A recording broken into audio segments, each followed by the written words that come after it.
I've been thinking a lot lately about what it really means to be a man in this world, the lessons I want to pass on to my son, soon to be grandchild, hopefully a grandson. And I keep coming back to something that just took me way too long to figure out. See, for the longest time, I thought that being a man really meant being hard, being tough, being rigid all the time, like some kind of walking piece of steel or iron. And I kind of learned that from my early leadership in the Army. And I carried it with me through multiple deployments. I brought it home with me, like it was some kind of badge of honor. But here's what nobody tells you: when you're young, when you're angry, and anger makes you feel strong, and you're convinced that that strength means never showing anything soft. See, that kind of thinking, it will destroy everything you love, everything you actually care about, if you let it. You see, I remember this one night, Afghanistan. We just lost a guy to a dismounted IED, and most of the guys were taking it pretty good. It should have been a normal dismounted patrol, and but I don't know. There we were. Most guys were dealing with it with some dark humor, and everyone was just trying to process. But the way soldiers do, a lot of them angry, that cold fury that comes when you lose a friend, and but it can really keep you moving. There was this one kid, couldn't have been more than 19, maybe 20. And he was falling apart, not crying, not making a scene, but you could see it in his eyes, his shoulders.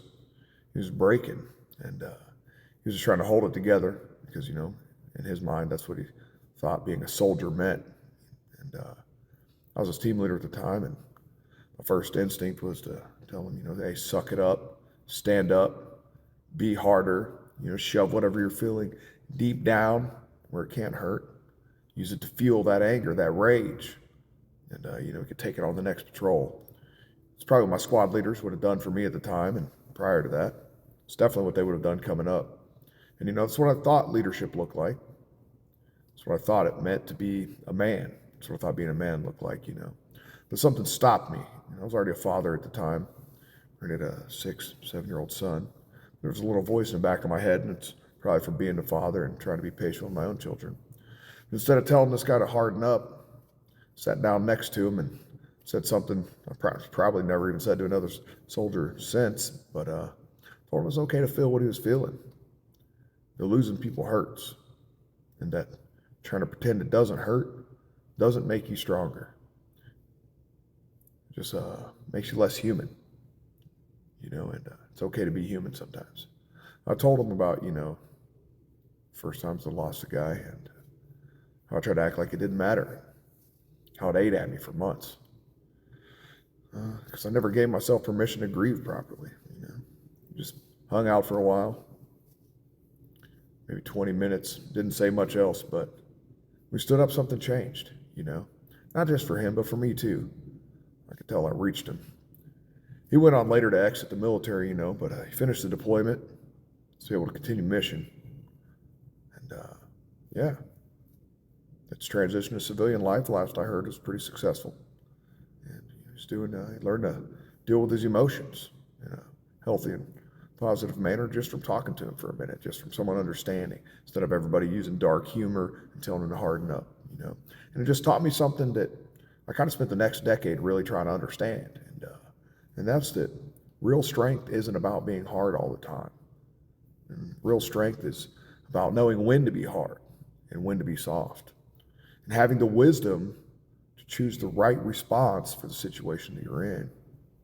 And, I think about these lessons a lot now, especially because I work with men, come into the gym, carrying similar misconceptions. It's Jiu-Jitsu now, not in war anymore, but, they think Jiu-Jitsu is often going to teach them to be tougher, or how to dominate other people, and how to never lose, how to win the fight. And yeah, it might teach you some of those things. It might teach you how to defend yourself, and definitely will teach you how to stay calm under pressure. But one of the real lessons of jiu-jitsu, it takes years to understand, is it's about control. Not just control over your opponent, but control over yourself. Control over your ego, your emotions, your reactions. There's a moment, I think it happens but there's a moment when every new guy walks into the gym and most people think they're tough. Usually within the first week or so, sometimes the first day, they get paired up with someone who doesn't look like much. Maybe it's a man that gets paired up with a well-trained young lady, and maybe it's an older guy and a younger guy, and they think they're going to use their strength and they're going to muscle through everything. And they find themselves getting tapped over and over and over by somebody who's using good technique and who causes noticeable cognitive dissonance in their brain when they're realizing that they can't overwhelm this person. And it's, humbling in a way that most men have never experienced in their lives. And getting to watch that is something amazing. I've watched grown, tough guys who thought they had everything figured out, walk in, and after their first class, they're done. They quit because they couldn't handle being shown that their understanding of strength was incomplete. But the ones that stick around, the ones that keep coming back day after day, they start to learn something valuable. They learn that real strength, that real power, isn't about overpowering someone else. The real strength, real power is about having the ability to control yourself, control your emotions at all time, no matter what's happening outside. And that's a lesson that translates to every area of a man's life. And, I've learned this in multiple fashions in my life, through different lenses. But it's especially important how a man shows up, right? I've been married for over 20 years now, 21 years now.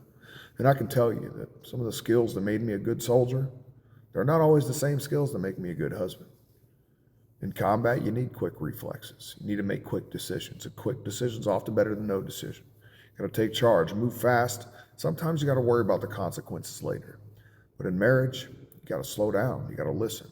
You got to consider your partner's perspective in depth and understand that being right isn't always more important than being connected. I learned this the hard way, like most men do. And I came home from deployments, especially my second one, and thinking I could run the household like I ran a squad.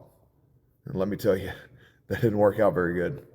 See, my wife's been handling everything for 20 years now, but over 10 years at the time, while I was gone, and even when I was home, and house, the kids, the bills, everything. And she got good. She's real good at it. She developed her own systems, her own ways of doing things, her own standard operating procedures. But especially after my second deployment, I came back and immediately started trying to change everything, to impose my own way of doing things, because I thought that's what leadership looked like. And it took a few fights, serious conversations, and a whole lot of humble pie before I figured out that partnership is not the same thing as command.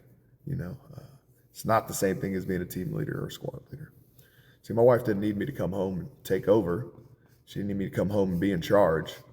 She needed me to come home and be part of the team. She needed me to bring my strength to the relationship without trying to dominate it. She needed me to be strong enough to protect and provide, but still somehow maintain and be tender enough to listen, support.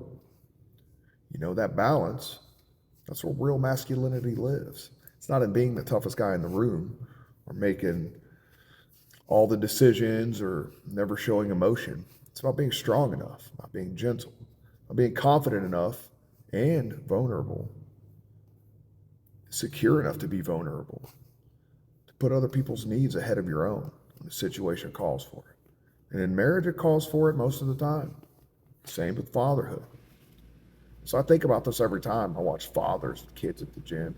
You can tell a lot about how a man interacts with his children, especially when he thinks no one else is watching. See, the guys who are always trying to make their kids tougher can't stand to see them struggle or fail or cry. They're usually the ones who are most afraid of their own failures and their own softness. They don't want anyone to see them as weak.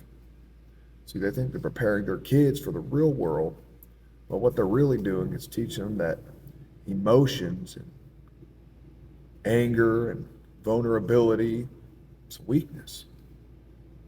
Then you've got guys on the other end of the spectrum.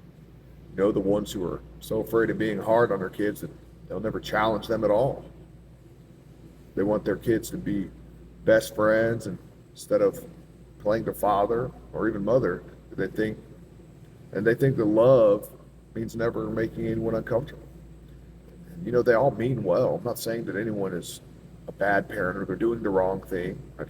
These are kind of the edges of parenthood that I see. And, kids need boundaries. They need challenges to learn from it. They need difficult things they need to fail as well, but they need difficult things to overcome, and they also need to fail. See, I remember when my son was about, 8 or 9 years old, and, he was going through this phase where he's afraid of everything, afraid of the dark, afraid of loud noises, afraid of new things. Some guys I knew at work were telling me to toughen him up, stop babying him, force him to face his fears, whether he wanted to or not. And, I'll admit, there's part of me that kind of thought that's the way it should go. That's how it would have gone when I was a child. Part of me was worried he was going to grow up soft, that other kids would pick on him. He wouldn't be able to handle the real world. And that's not true at all, not anymore. But instead of trying to force my son to stop being afraid, I started teaching him how to be brave and defend himself while he was afraid. Talk about it. We'd sit in his room at night when he couldn't sleep, and I'd tell him stories about times when I was scared, back when I was a kid. Use that to relate to him, how I overcame my fears. And it took time, but gradually I started to learn that courage isn't the absence of fear.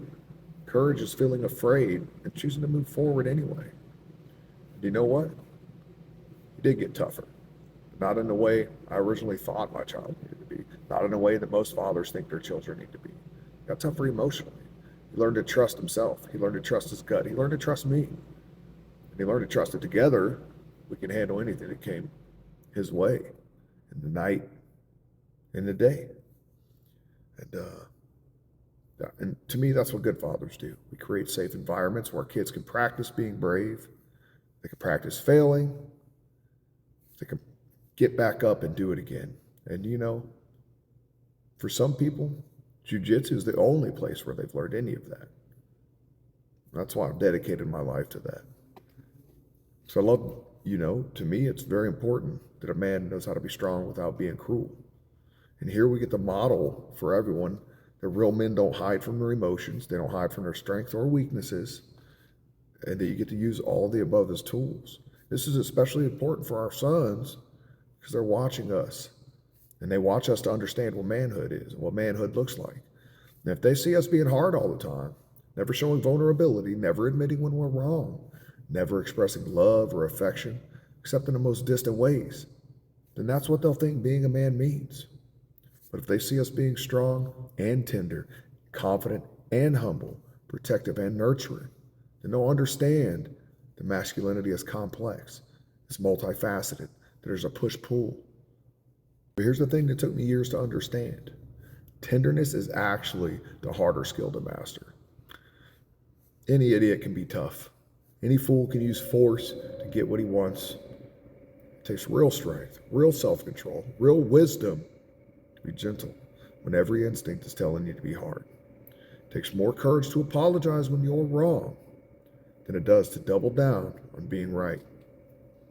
It takes more discipline to listen when you want to talk than it does to just keep talking until everyone else gives up and decides to let you speak because they're probably not listening. And that's what I try to teach all the men who train with me. That's what I try to teach my children. That's what I try to teach the children I train. The real strength isn't about overpowering people. It's about having the power to overpower people and choosing not to, or choosing to use it only when it's necessary, or only when you have to. Real strength is about self-control, about emotional regulation, about being able to respond instead of just react. So if you just react, you're easier to control. I think about this a lot when I watch how different men handle conflict, whether it's in their marriages with other people in the gym or in the workplace with people.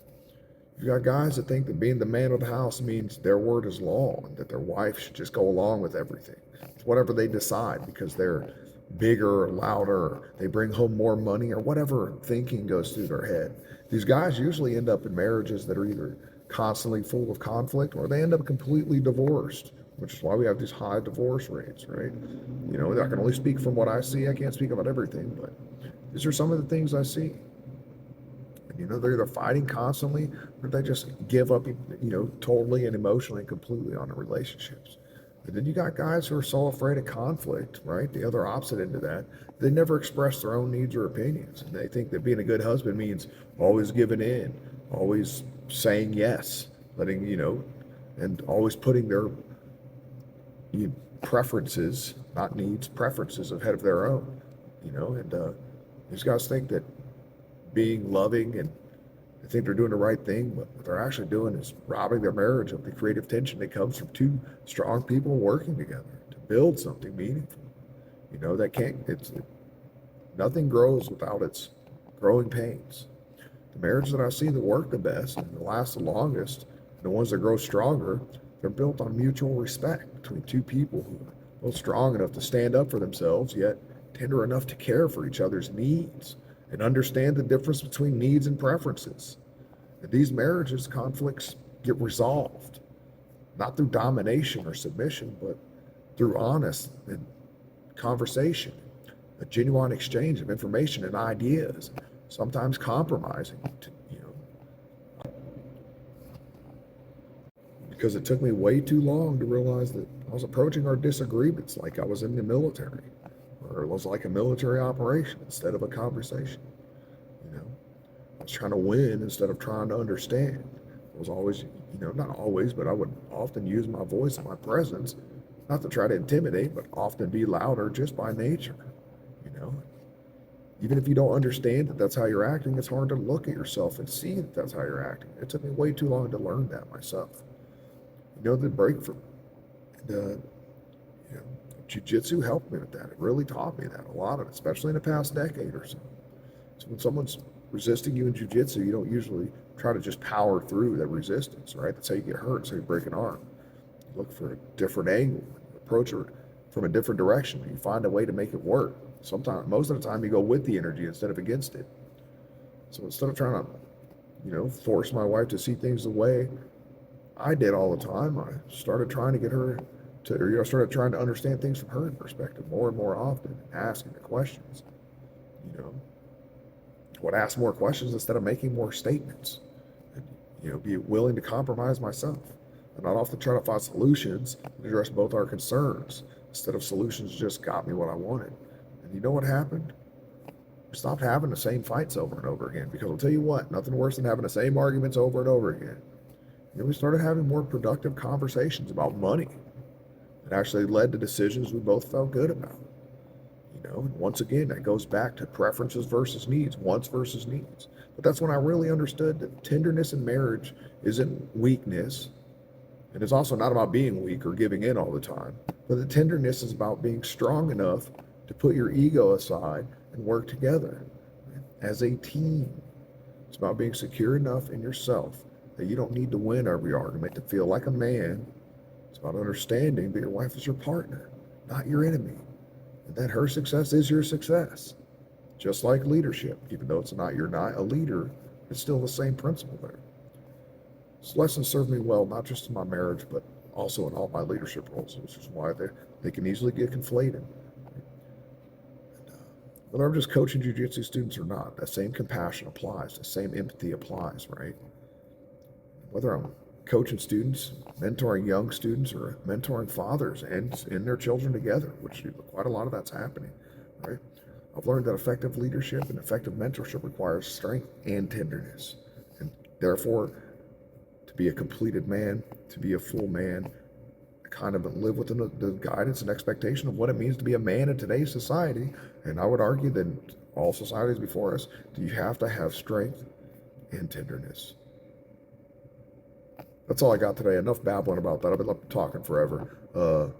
Try to edit out some of the babbling, but I don't know. I don't feel like editing today. I'm not very good at it, and it takes me forever. So thanks for watching. Jesse Jiu-Jitsu. Drop some comments down below. Let me know what you guys want to talk about. I'm a retired infantry paratrooper, husband of over 20 years, father of over 20 years. I'm a BJJ black belt. Run a jiu-jitsu academy up here in Alaska with my friends. The last land of the free. And I'm a free man. See you on the mats.